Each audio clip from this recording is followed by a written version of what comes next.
시황 부분 빠르게 설명드립니다. 나스닥의 일봉 차트예요. 나스닥의 일봉 차트 보면 으악 고점 대비해서 19%나 밀려 있어요. 이거 너무 심한 거 아니에요? 굉장히 강하게 조정을 받았어요. 나스닥의 기준, IT의 기준 그만큼 어마어마한 폭등 랠리가 이어졌었죠. 시장에 견인차 역할을 했었단 말이에요. 금리를 올리게 됨으로써 성장주에 대한 부담 요인이 작용이 됐는데 일단은 하반기만 놓고 보자는 거예요. 하반기에 6월 저점 찍고 나서 사실상 돌려놓은 것이 굉장히 강하게 돌려놨었어요. 그러고 나서 이제 6월 저점이 다시 이탈되고 9월, 10월 저점이 형성된 건데 6월 말 종가 대비해서는 얼마요? 6월 말 종가 대비해서 4%, 5% 수준입니다. 감내할 수준이죠. 생각해보니까 그러네. 최고점 대비해서 19% 밀렸지만은 하반기 최고점이라는 것이 굉장히 강하게 올라왔었구나. 그러면 돌려질 때도 굉장히 강하게 돌려질 수 있겠구나. 다시 얘기해서 하반기에 무슨 미국이 난리 난 것처럼 기술주가 아주 난리 난 것처럼 그렇게 표현을 했는데 시가총액 5위 테슬라의 70%의 조정까지 감안하더라도 아니 하반기 등락률은 마이너스 4% 수준이야? 이건 별게 아니었네. 맞습니다. 그렇게 생각하시는 게 옳아요. 그리고 10월, 9월 말 저점 이렇게 초록 색깔로 동그라미 쳐놨습니다. 9월 말 저점 대비해서는 어찌됐건 올라와 있어요. 4분기 이후에는 나스닥 지수도 4분기 이후에는 일단 어찌됐건 강세라는 거예요. 매일매일 이거 어떻게 하면 좋아? 이거 어떻게 하면 좋아? 서학개미 어떻게 하면 좋아? 거짓말쟁이들. 종목의 선택이 잘못돼 있겠죠. 결론적으로 시장은 10월 이후에는 플러스고 6월 기준에서 이런 엄청난 반등이 나와서 고점 대비 조정인 것이지 6월 말 종가 대비해서는 마이너스 4% 수준뿐이 안 된다 이거예요. 그러면 500 종목에 대한 500개의 우량 종목에 대한 지수, 시가총액 방식의 지수를 표시해 놓은 S&P 500 지수는 어떠냐라고 했을 때 S&P 500 지수는 체감온도로는 다르게 저기 동그라미 쳐놨죠. 6월 말 종가 대비 하반기에 플러스입니다. 이 거짓말쟁이들 채널만 돌리면 시장이 어렵네, 시장이 빠지네, 20년 만에 처음 겪는 시장이네. 그런 거짓말쟁이들하고 여러분들 속으시면 되겠어요? 함께 가시면 되겠어? 예? 마찬가지예요. 9월 저점 대비해서 S&P 500 지수. 이 흐름이 국내 증시의 흐름과 비슷합니다. 지금 바닥 대비 11% 올라와 있고요. 고점 대비해서는 10% 밀려 있는데 국내 증시 고점 대비 마이너스 7%, 바닥 대비해서 10% 올라와 있어요. 오히려 국내 증시가 이제는 제자리를 찾아가고 있는 거예요. 가장 중요한 건 뭐예요? 다우지수죠. 30개의 업종 대표주들, 30개 종목이 주가 평균 방식으로 있어요. 그러니까 무슨 얘기냐면은 나스닥의 폭락이 나오더라도 다시 얘기해서 우리나라의 하이닉스가 시가총액 3위인 하이닉스가 계속 신저가를 내놨잖아요. 그 하이닉스가 아무리 밀리더라도 다우지수에는 영향이 없다는 거예요. 우리나라 기준에서는 소니드가 상한가 가고 삼성전자가 약세다. 그럼 지수는 어떻게 돼? 당연히 삼성전자 약세니까 마이너스죠. 소니드가 상한가를 가더라도. 근데 주가 평균 방식이라는 거는 30개 종목에 대해서 시가총액 무시하고 오늘 등락률만 표시한 거예요. 결론은 전체 업종을 놓고 봤을 때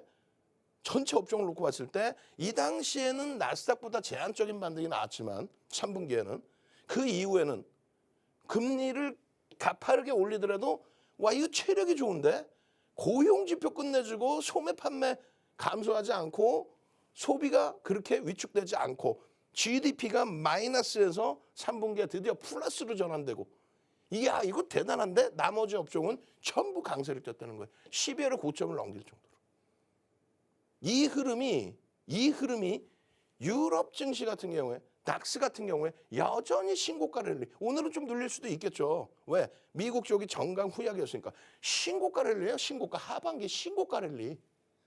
그런데 무슨 시장이 어렵다고 20년 만에 처음 겪는 장이라고 아이고 힘들다고 거짓말쟁이들. 그 거짓말쟁이들 옆에 가지도 마세요. 여러분들 계좌가 파래집니다. 마찬가지입니다. 일본 니케이 지수. 니케이 지수는 반등이 없는데요? 라고. 오늘 차트는 안 갖고 나왔습니다만 여러분들이 한번 보세요. 유일하게 선진지수 중에서 유일하게 3월 저점을 깨지 않은 쪽이 일본입니다. 왜? 엔화의 초약세 때문에. 그거 지금 설명하면 시간이 없어. 오늘 23시에 추가 설명 드릴 겁니다. 그러니까 국내 증시예요. 국내 증시. 국내 증시가 여기서 패닉에 빠진 거예요.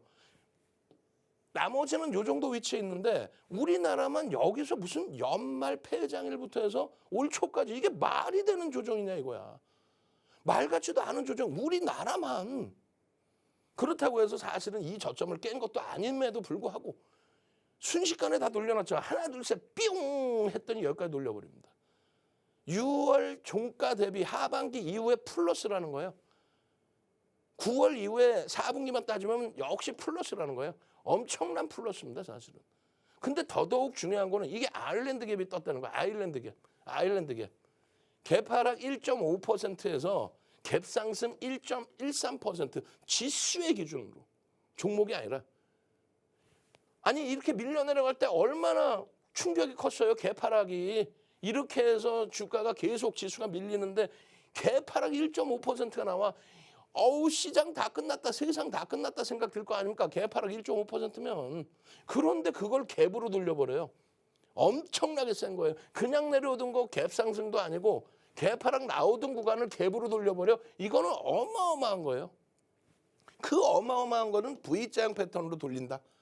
이미 V자형 패턴이면 2,400은 그냥 뭐 아주 단순하게 올라올 수 있다. 갭에 대해서 윤정두가 얘기하는 게 아니라 이렇게 성골 반전까지는 다 나와 있어요. 그런데 우리나라나 해외에서도 원전이 성골 반전까지는 나와 있는데 이것이 뜨면 어떻게 될지에 대한 거를 얘기를 안 합니다. 그래서 윤정두가 35년 동안 주식한 윤정두가 20년 이상 여러분들께 멘토링 서비스 해준 윤정두가 수익률 대회 7번 우승했죠. 그러니까 주변에서 물어본단 말이에요. 증권사에서도. 프로필 하면 쫙 나오잖아요. 아니 윤정두 대표 어떻게 실전 투자 대회 그걸 어떻게 7차례를 우승하나? 그것도 어떻게 7,681%라는 그 짧은 기간에 엄청난 기록을 세우나? 세계 기록을. 그것을 교재로 만들어서 그것을 바탕으로 전 증권사 임직원 교육, 대학 강의, KLX 유일무이하게 윤정두가 초청을 받아서 2005년도에 강의. 그 내용 그대로인 거예요. 아니 윤정두한테 물어봤잖아. 실전 투자 대회를 어떻게 7차례 우승하냐고. 우리나라에 7차례 우승한 사람이 없잖아요. 7,681%라는 기록 자체가 없잖아요.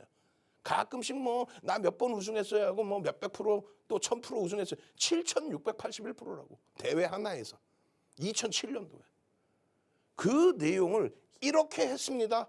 고정화해서 정형화했습니다. V자형 패턴으로 돌릴 수 있습니다. 이 힘의 강도를 보십시오.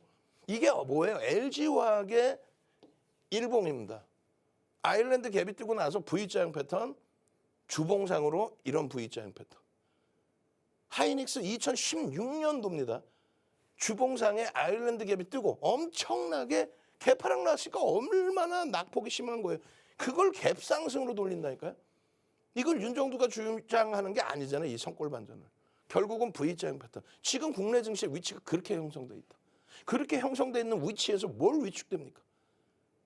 거기다가 또 애플 얘기 나와요. 애플 기억하세요? 애플 시가총액 1위, 전 세계 시가총액 1위, 아람코하고 비슷한 위치. 6월 달에 이야 CPI 문제도 아닌 거 그것 때문에 애플. 그렇게 해서 애플이요 일시적으로 아람코의 시가총액보다 밑으로 내려옵니다. 언제? 6월 달에 CPI. 말도 안 되는 CPI 그 당시 악재 아니었어요. 지금에 와서 생각해 보세요. 그 교육도 해드립니다. 그러고 나서 애플은 다시 시가총액 1위로 올라왔고 그리고 최근 들어서 또 이야기가 나와. 애플에 대해서. 1월 3일 날 종가 기준으로 2조 달러가 무너졌다. 2조 달러가 애플만 무너졌냐. 아람코도 무너졌다. 무슨 얘기냐면은 금리 급격히 올리고 시장이 다소 주춤거리고 자연스러운 아름다운 조정을 받았잖아. 아름답지 않아요? 하반기에 그렇게 손실이 크세요? 우리는 그냥 눈눈 안 납 2차 전지에서 엄청난 수익을 냈는데 결론적으로는 2조 달러가 이탈된 게 문제가 아니라 시가총액이 무너졌느냐인데 시가총액 순위는 무너지지 않았을 뿐더러 지금 현재 1월 10일 날 2조 달러 다시 넘겼어. 그럼 어떻게 할 거야? 에이고 참. IT가 여전히 미국의 시가총액 최상위에 있다는 거예요.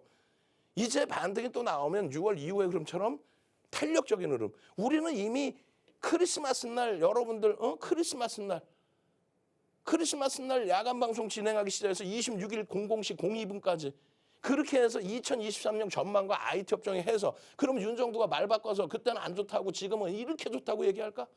지금에 와서 IT 어우와 하이닉스가 그냥 바닥 찍더니 바로 17% 올라와요 이랬을까? 그 전부터 들여다보고 기준을 잡아야 되는 거 아니에요. 지금 시간 없어요.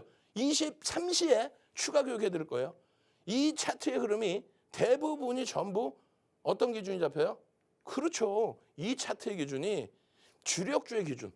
그 주력주의 기준에서의 수급의 기준. 수급이 뒷받침된 상태에서의 추세 강화 부분.